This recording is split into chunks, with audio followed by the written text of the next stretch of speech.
This week on Arizona Illustrated, a filmmaker gives up the city life and finds refuge in Tubac with puppets.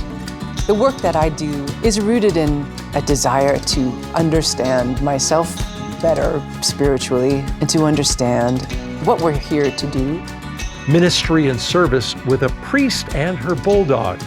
Laci has been my friend, my sidekick for years and years. She's 8 years old. How can anything be so ugly and so wonderful? And the art and science of boxing and life lessons with Coach Chris Valdez. 100%, where you at? Where you at? We get kids from all walks of life. That's the beauty about boxing.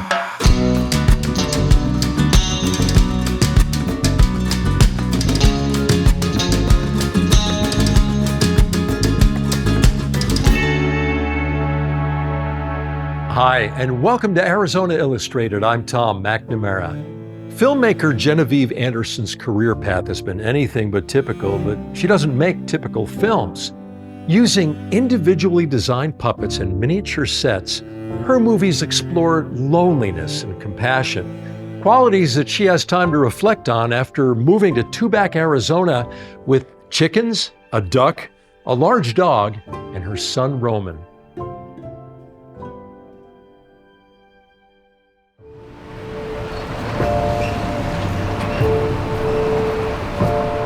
I wanted to leave LA. I was ready to leave LA. So I moved to Tubac, Arizona, to be close to my family. I moved with my son, who's 8 years old, and we live on an 8-acre farmhouse. Part of me that felt stripped bare in the city, based on what I was going through personally, but also just living in a city for so long, all of that was addressed coming here. It's a really nourishing thing to be in this environment. That said, it's lonely, and I don't mean that in a bad way. I mean the way in which you really confront yourself.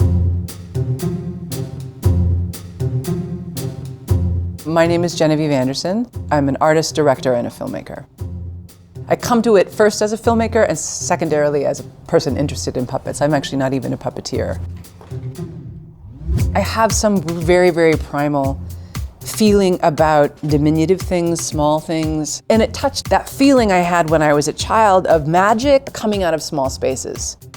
In American culture, historically, we really don't have a tradition of puppetry here. Our tradition is Topo Gigio, it's the Thunderbirds, it's the Muppets. You know, I was a huge fan of the Muppets, but puppets that I'm working with and what I'm endeavoring to do with the puppets has very little reference in the United States. It comes more from, I guess, in a European tradition. It serves a very almost ritualistic, even spiritual function. The puppet can do something that a human actor can't. It isn't sullied by having a human experience. It's completely neutral. So in that sense, it's a very powerful tool. For 35 years, I've been a book crusher. And this is my love story.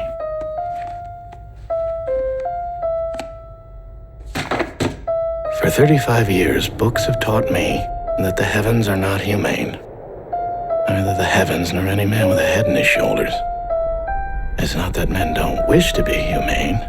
It just goes against common sense. And anyone who crushes books for a living is no more humane than the heavens. But somebody's got to do it. The reason to do Too Loud of Solitude with puppets and animation is because we spend very little time in the material realm.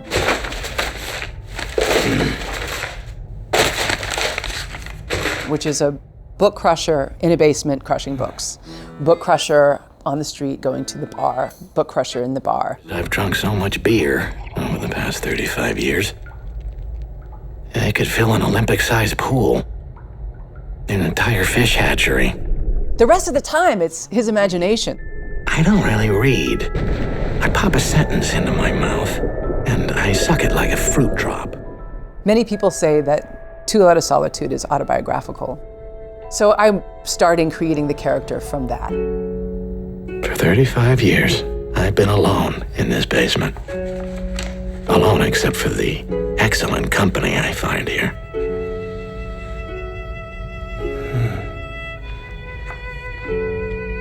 Paul Giamatti, he knew the book well, and that's sort of the platform that I used to ask him, like, we're doing this adaptation of the book in puppets, would you be interested? And he said yes.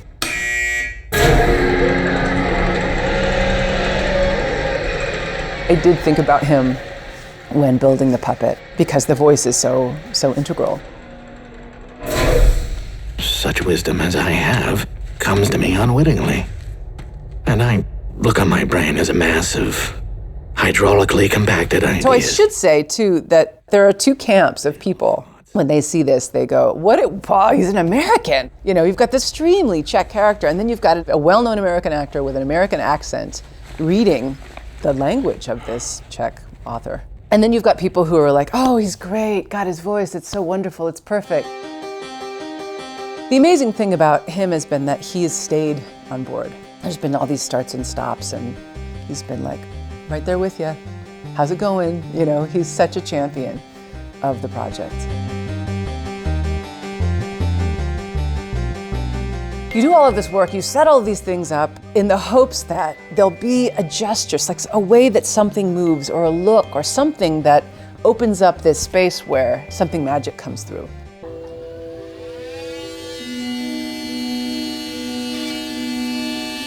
I'll do the molding of the figure, because I feel like that's really important to have something that's my aesthetic. But then I will hand these things off to people who are good at making the molds, or people who can make the puppets and who can do the flocking and the painting and the wardrobe. So I hire people to help in that capacity for sure.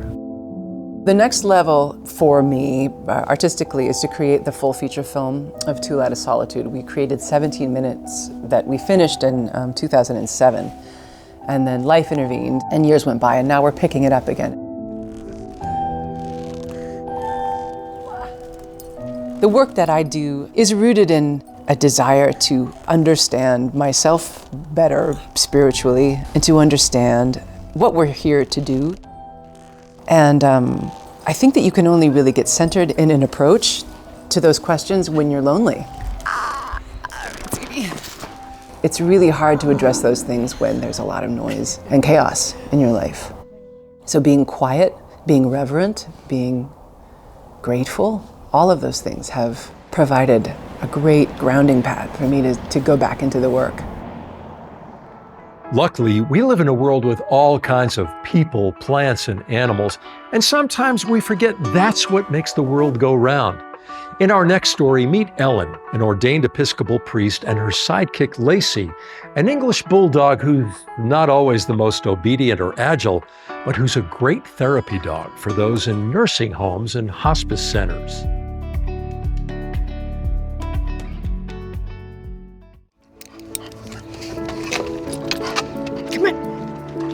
Come on, let's go get the ball.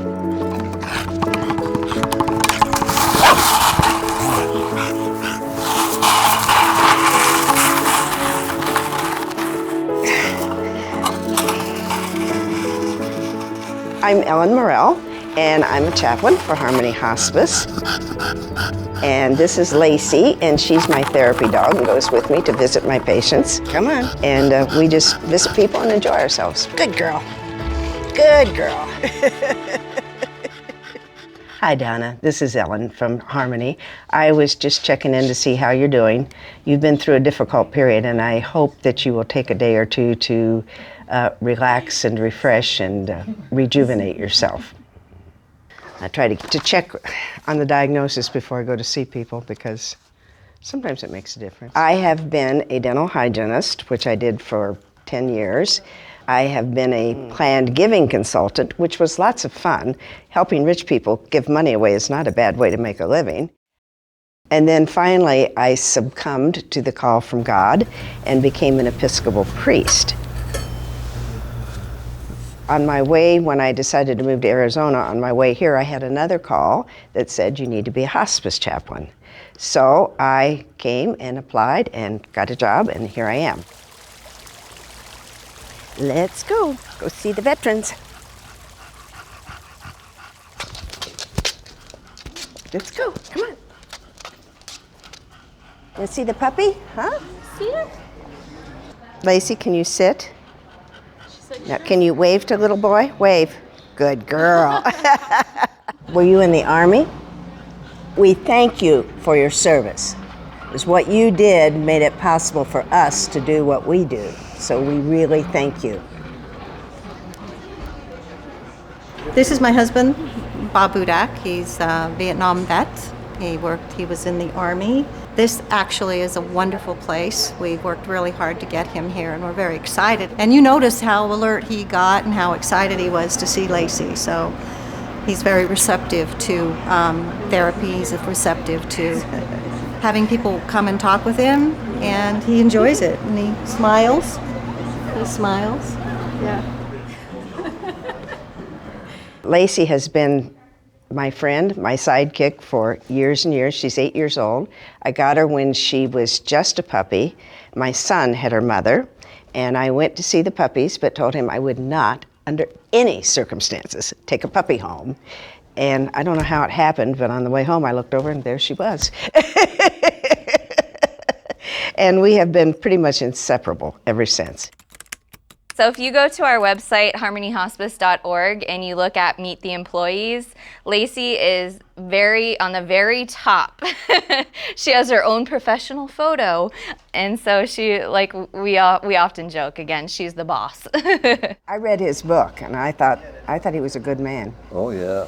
Yeah. I've had lots of dogs in my life. I've always had dogs, and I've loved them and I've cared for them, but I've never had one that I actually called my sidekick, because Laci's like that little poem. You remember when you were in grade school?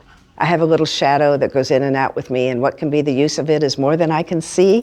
Well, that's Laci. Everywhere I go, she goes. If I happen to come in without her, the question always is, where's Laci? Where's Laci? Hi. I brought Laci to see you. Laci or Stacy? Laci, like lace on your dress, like lace fabric. Oh, how can anything be so ugly and so wonderful? I like to tell the story about when I first took her to see some people. There was a lady who had advanced dementia, who could not say anything intelligible, who sort of just chattered all day. I walked in with Laci and she looked down at her and said, "Nice dog." So Laci touches people in many ways that are surprising. More than once, when she's been invited, she's climbed up in bed with somebody and laid with them as they were dying, so that they die with their hand on a nice, soft, furry head. She failed agility, she failed obedience, she really failed motherhood, because it took us 2.5 years to get her pregnant, and then she ended up with 3 living puppies and hated them. Really hated them. Sit, wave, good girl. But she's finally found her calling. She's as good a therapy dog as you could have. Hey, you've made a friend. You know how to make dogs happy. She's great. I consider this part of my service to God. I like animals. And even though I'm not as religious as a lot of chaplains are, I don't insist that people pray. I don't insist that they find salvation in Jesus. I think this is my ministry to the world, and Laci's ministry to the world. So we're doing this really truly out of a sense of call, as a minister would say. There are those among us who work behind the scenes and out of the spotlight to enrich the lives of young people in our community. Now, some of them are called to teach, others to heal or guide, and some to coach. Chris Valdez is one of those. The kids he works with call him coach. And his life's passion is to teach them the fight game and the life lessons that go along with it.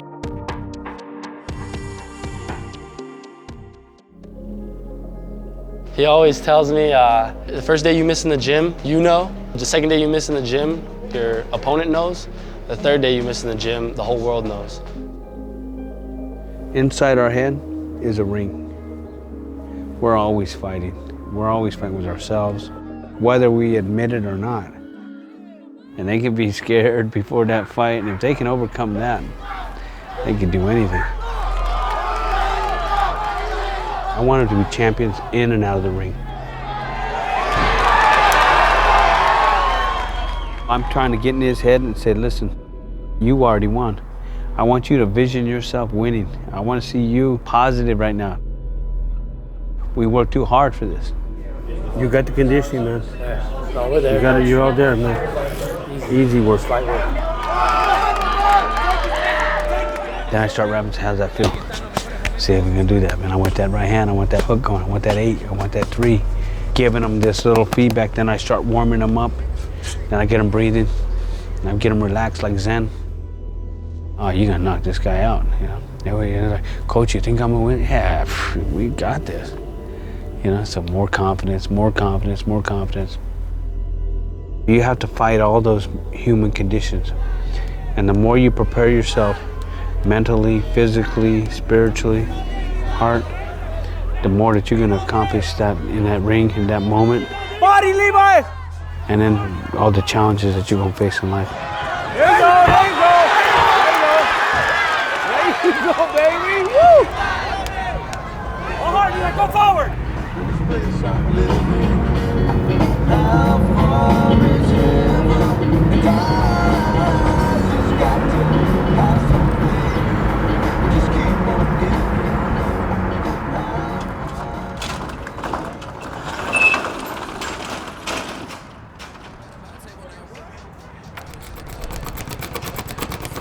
Good to see you, bro. What's up, baby boy? What's up, Coach? How you doing? Good, man. What's new? Good, that's good. You ready? I'm ready, Coach. Cisco's supposed to be here, but look at him running late. He ain't gonna be in the Marines if he's gonna be running late like that. They're gonna dog him. He calls me, he says, I'm at gym, you coming? Yeah, he pushes us every day. I expect Coach to kick our ass. That's honestly what I expect, and most of the time he doesn't. There he is. There he is. What's up, man? You ready? How you been, man? Let's go, guys. There you go. This we gotta get some heart. Let's go. 100%. Where you at? Where you at? That's the hustle right there. That's the hustle. Keep it up. Let's go, Big Angel. Welcome back. All right, take it in. Nice job. I find a lot of kids that come out and really don't want to box. And that's okay. I let them train and they don't have to get in there and fight. Like this. Okay, remember I said like you're holding a sword? Body shot, tip, tip. I think that's important as a coach, is to understand the person first. Let's go, work, work, work. Because then you can bring out their talents. It will start with a, and then once I start to go more, I'll start to get tired sometimes. I love doing mitts with Coach. Just the connection, it feels good. When you land a punch, when it hits, like that pop, bow, bow, bow. Oh, I love it. Time! Every time he punches, he breathes. Set, set, set, set. What is it? Boom, boom, boom, boom. What is it? I'm getting a little tired. He's just like that. He likes to work hard. Did you see him? He was working out with us too. Who gonna do it, Gavin? Who gonna be a champion, Gavin? The most difficult is, might be the abs at the end. That's the worst part. Here's brothers keepers. And he fought in the days where it was a little bit harder, it's a little bit more rough. When I roll, I want to roll right here. Right here. To fight on the same card as someone like Julio Cesar Chavez, who's considered like the Mexican greatest of all time. To be able to get there at that level in his time, in his prime, and fight on that card, it's a legend to me.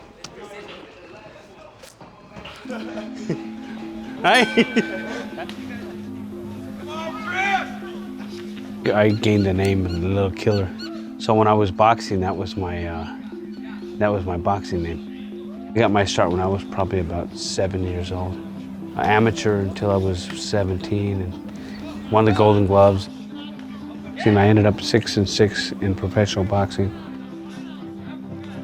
I won a lot of my early fights by knockout. I was a pretty tough kid, so I got a lot of street fights, which ended up getting in trouble and made a lot of mistakes that if I would have had somebody, telling me otherwise, I wouldn't have gotten a lot of those problems. I had to join the Marines. Got some strict discipline, and I love the Marines. And once I started learning how to be a leader, my mindset just changed. I'm joining the Marines like him. This December, I leave to basic training. So after the Marines, I want to come back. I'm going to be his first real champion. I go to school, I do work, I do all that stuff. Here is where it's like I really have my communication, you know what I mean? 1, 2, 3, 4, 5, 6, 7. The boxing is not only we boxing and that's it. You know, that's family. That's families get together and they come and they bring the kid, and the kid gets in there and works and spars, and mom and dad see it, and that's what I grew up with. Coach Chris, he's like an uncle, you know? He's like that uncle that you have, and he's always there for you. He's there for you in every way you could possibly imagine, more so than a coach would be. Come on, you gotta win. No. He's like a family member. He really is. I consider him family. Thought you were gonna beat me up there, Gavin. Honestly, I thought I was going to myself. Hey, do you have Cisco's number? Text him, tell him Coach said make sure he's there at 3 o'clock. Coach is like a father figure. Every time you beat me, you get one of these, man. He calls me and he makes sure that I'm on my homework, makes sure I'm like getting my run-in, stuff like that. I love playing chess with him, even though I've only won like once or twice. You know, the more you play chess, the more you realize that, especially if you're playing with somebody that can whoop you, you learn how to deal with your mistakes. Long live the king. It's all right, Coach. Check you out. Why? Oh my goodness. Coach be always telling me to hurry up. Like it takes me like 2-3 minutes. he's a quick thinker. Castle. I have nothing to say but that Coach is a good man, honestly. Oh, that was a good move, Kevin. He's not angry around us, you know what I mean? He doesn't bring none of that towards us, you know? Another one for me. Come on, man, too fast for you. Always good vibes. That's all I ever get from Coach, you know? See how to slow it down. Let me hold on. Let me rewind it to slow. No, I saw it. Look at it close. No, I did. It's there. No, you gotta look at it. Coach. See, it's right there. Look. Yeah. I would have been. What I was telling Levi is that, you know, I don't care. You know, you might win some, you might lose some, but have a big heart. And if you got a big heart, and you've already won, so you'll never lose another fight in your life. The third and final round.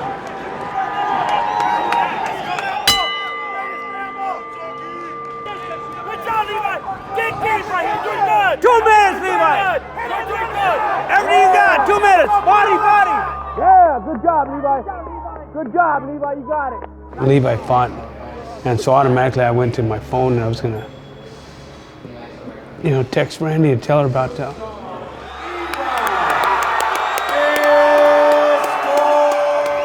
Tell her about the win, but I can't, you know, so.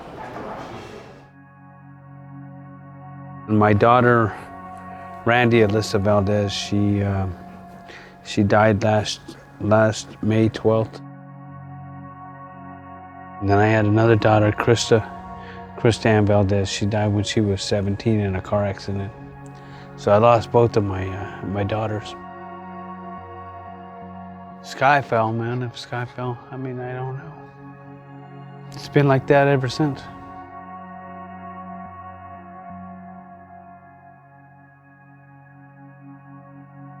You know, your children, you don't expect that. I'm constantly looking at the stars and remembering. Even though I know he's in hurting and he's not all there, but he still comes in, he still holds it together, he keeps his composure, and he still preaches the same. No matter how bad things get, he still tries to find the light in himself and shed it on me. Beautiful. Did it, man. Nice work. Me and Coach Chris have been through some things. We've lost people who meant the world to us. I lost one of my best friends in the last 6 months due to some of the gang violence in this city. And I brought him in here and he was training with me side by side. And we worked very hard. Those types of things, they change your outlook. They make you want to reach out to people that need it. Good shot. Because my friend needed it. Good pace. And it hurts me that I couldn't touch him enough, couldn't pull him out of it. But I know that the moments that we shared in here, they're precious to me. And I tried, exactly. They broke my heart. Broke my heart. He's a good friend of mine. Just wanted to get him out of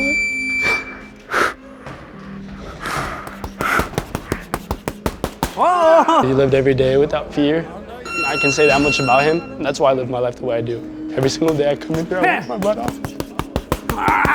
It's not over. Well, first I think every kid's at risk. Corazón grande. We get kids from all walks of life. We get kids that are in gangs, we get kids that are not in gangs, we got kids that are doing well, and we got a mixture of all kinds of kids.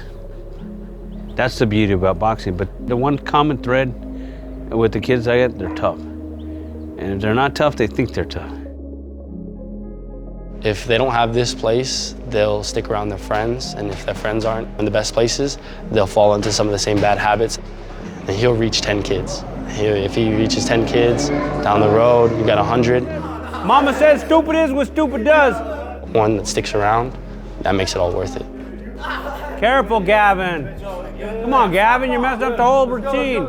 I don't want them to have any limitations in their lives. I want them to know that they can do that because they can get in there and fight. Water it up, here we go. I'm looking for the bigger challenges. You know, college, getting a job, you know, maybe if you got a family, how you gonna react to hard situations in your life. Okay, that's how you're gonna get good. Hands up, man. Hands up, elbows and chin down. And then they see if they can do that hard workout in the gym, then they realize that they can become something in life. Yeah, there was times I just feel like quitting. Just feel sorry for myself, and then I realized that that's no answer to anything, you know? You know, I can't understand why my daughters were taken before me, but there's a reason I'm here. And all this stuff, I'm telling my kids, oh, you gotta tough this out, or you gotta do this. And I hear myself saying that to me, you know, I hear myself saying, pick yourself up, and you know, you're better than this, go do something, and you know, be a better man, and work harder, and you know, all the things I'm telling them. So I can't give up, and you know, I gotta make myself better and keep doing what I'm doing. Go ahead. Okay. Good. Yeah, good to see you, man. No, every day. One more day, one more round. 1, 2. I didn't hear the bell.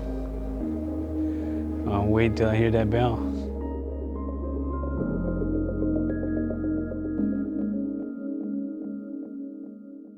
Thank you for joining us here on Arizona Illustrated. I'm Tom McNamara. We'll see you again next week.